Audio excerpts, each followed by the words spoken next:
Hi everybody. So, one thing I haven't talked about too much on this channel is playing over vamps and modal tunes. One of the very first tunes I ever learnt was Little Sunflower, which is, I think, a common staple of like jazz workshops for beginners. And the reason for that is simple. It's got 3 chords in it, and each of these 3 chords map very simply to a chord scale. So it's D Dorian for the first bit. Then we get the E flat major 7th, which I think is melodically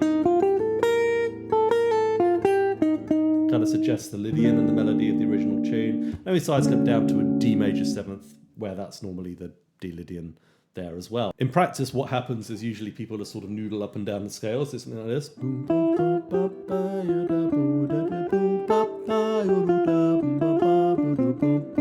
Which is fine, you know.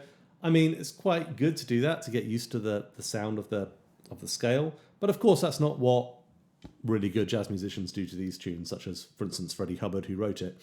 So I want, in this lesson, to introduce a few simple techniques which you can start to use to get some interesting ideas on the vamp. So there's 2 basic things that I think you can do. You can be a color, or you can use a color-based approach. So by that I mean using the sound of the modes, all the interesting notes that might come from the modes, Dorian and Lydian in this case, but you can also later on down the line substitute other modes. I won't talk about that in this particular lesson. Or you can use more of a movement-based approach. And this leads to things that people sometimes call outside playing. But the idea is that you go outside of the tonality and then you come back in.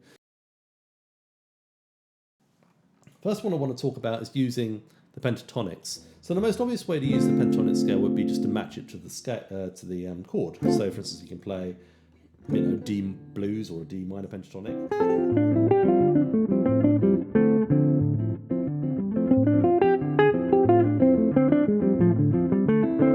And then E flat. Play E flat major pentatonic there. So same notes as C minor, and then down a half step.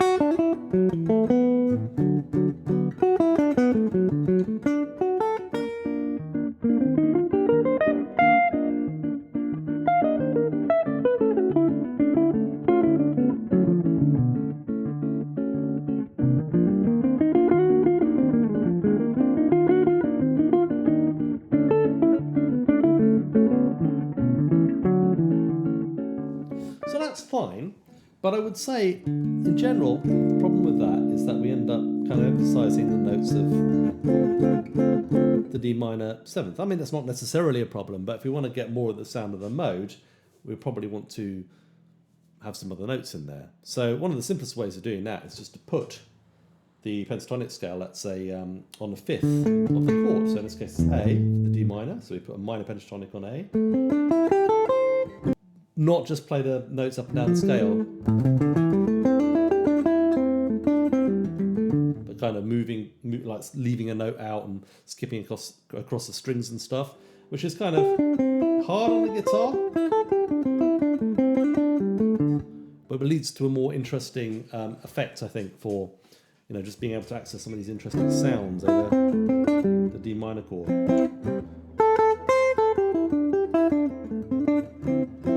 One thing that's very important when using these color-based approaches is to make sure you've got a strong rhythm. So I don't care where you get that rhythm from. There's strong rhythms all over the place. You can steal them from pop music, steal them from jazz. If you're stealing it from jazz, maybe something like ba ba ba da ba ba ba do boop, which is in my last video. It's a rhythm from Moose the Mooch.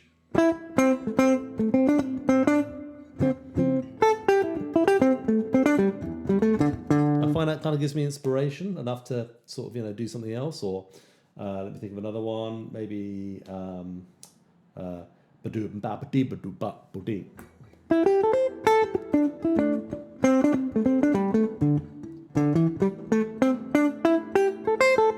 Using upbeats as well. Boo da da da da da boo da ba doo bo.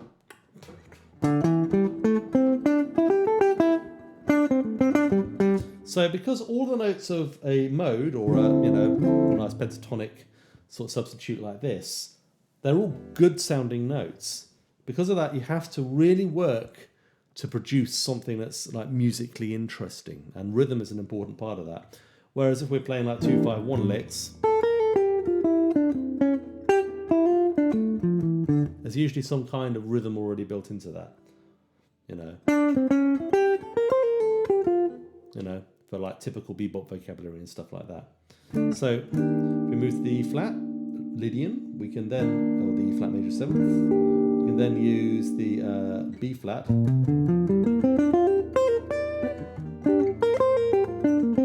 or G minor pentatonic.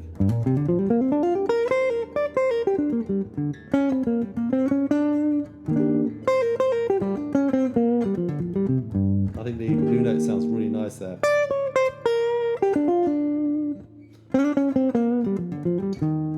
Didn't know you could play, I love the fact that you can play the blues over major 7th chords as well. Same thing, a half step down, F sharp minor, or A major pentatonic.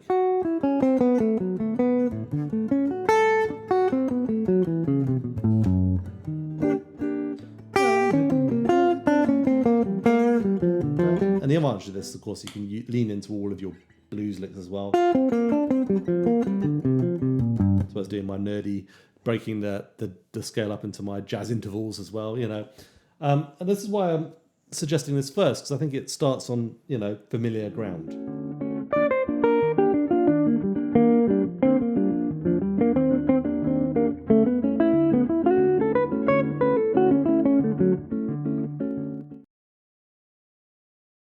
Okay, so once you've got that together, what I would suggest then doing is maybe breaking up the scale into intervals. And one of the most obvious ways of doing this is to break it up into a stack of thirds. So for the D minor, the D Dorian mode, and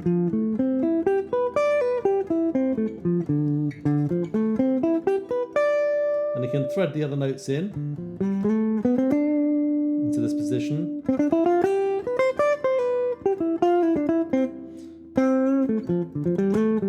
This is an approach that I sort of associate with Wes Montgomery, really. If you listen to him play on 4-on-6, for instance, especially on Smoking at the Half Note, he's using this kind of sound. So this, we basically turned the D Dorian mode into a D minor 13th arpeggio. I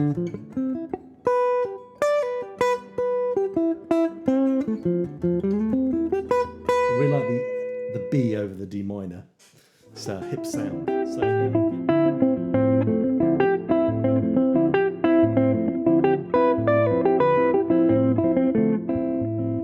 So, you know, again, strong rhythm is important. E flat Lydian, E flat major 13th sharp 11th, same thing down a half step. And you notice I'm kind of playing a lot of these things with 3 fingers, so I think that's nice. I think, like, just as with the blues, you know,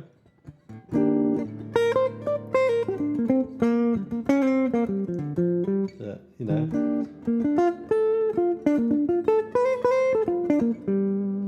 it kind of adds a sort of earthiness to it, which I think sometimes in modal jazz gets forgotten. You know, we're all sort of doing our clever patterns, but one of the things I love about Wes's playing is, like, whatever he's playing, it sounds grooving and kind of earthy.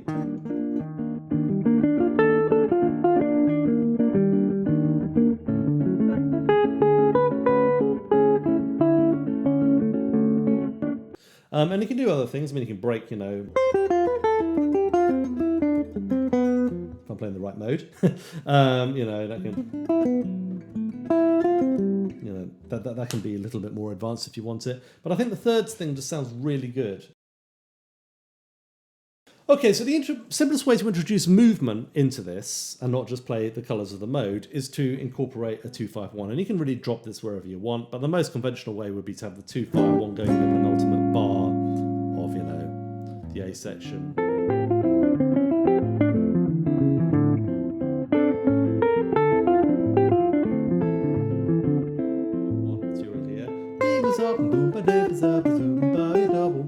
Which is kind of stuff that, you know, we've done a lot on this channel. But, you know, E minor 7 flat 5, A7 flat 9 or flat 13, and then, you know, D minor major 7th, minor 6. Now, this isn't really the Dorian mode per se, but that's okay because it sounds great, basically. But it kind of puts us in that more bebop-y sort of vein, and then you can move between that and the more kind of modal stuff. And then when we move to the flat again, set it up with like,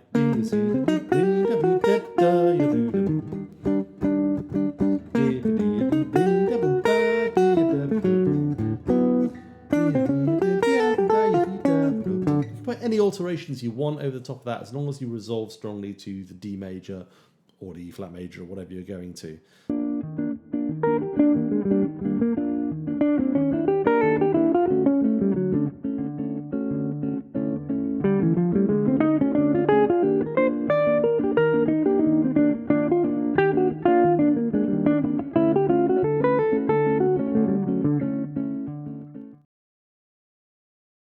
This gives us a little bit of license because, of course, we can alter that dominant chord as much as we like. We can play a tritone sub, for instance. So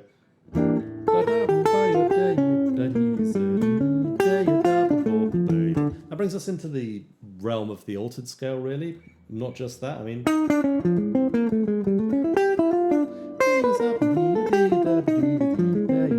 you know, I mean, that's an interesting thing to play over D Dorian, isn't it?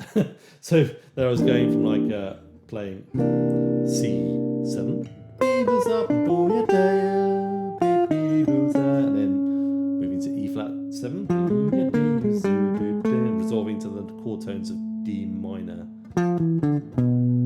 C. That's you know, a very beboppy thing to do, and it creates, probably if you wrote it down, you think like this was outside.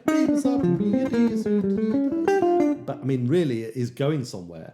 So it's not, I don't think outside really exists. You know, if I was to play, for instance, you know, the A altered scale,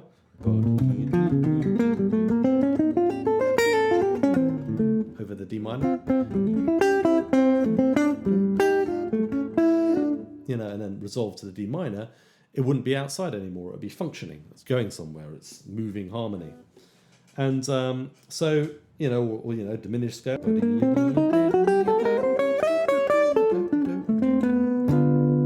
But at the same time, it's not like it's outside the key, because that is just tension that you're setting up to move towards a target chord, which you can then.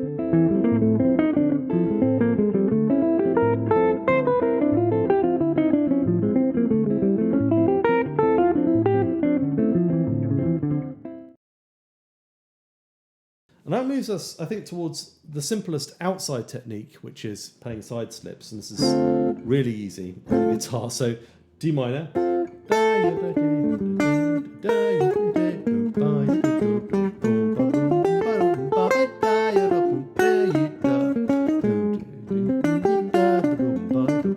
what I'm doing is moving between D minor pentatonic and E flat minor pentatonic up a half step.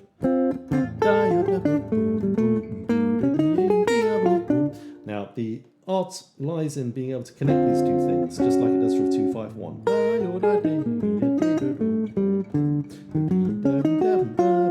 Notice how I'm using semitones.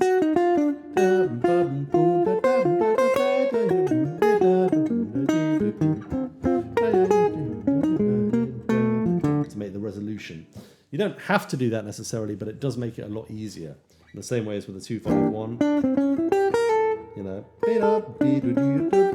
You know, for instance, I'm using that semitone to make sure I move strongly into the next chord tone. And that really, I think, is all outside playing is. I mean, you can use anything you want. Like, let's use a chord, a tritone away from D minor. I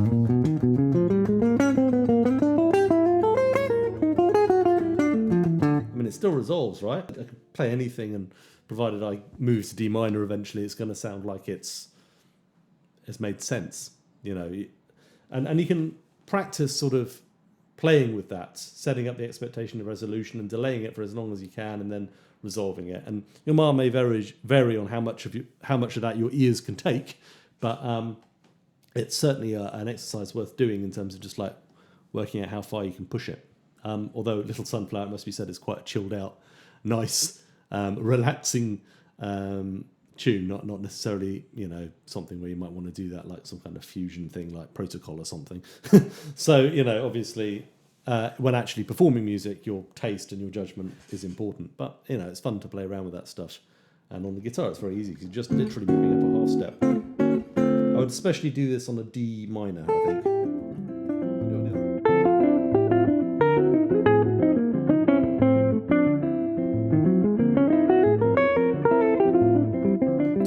Anyway, I hope you find that interesting and helpful. Maybe there's one or two ideas from that which you might have come across before, which you might be able to apply in your playing.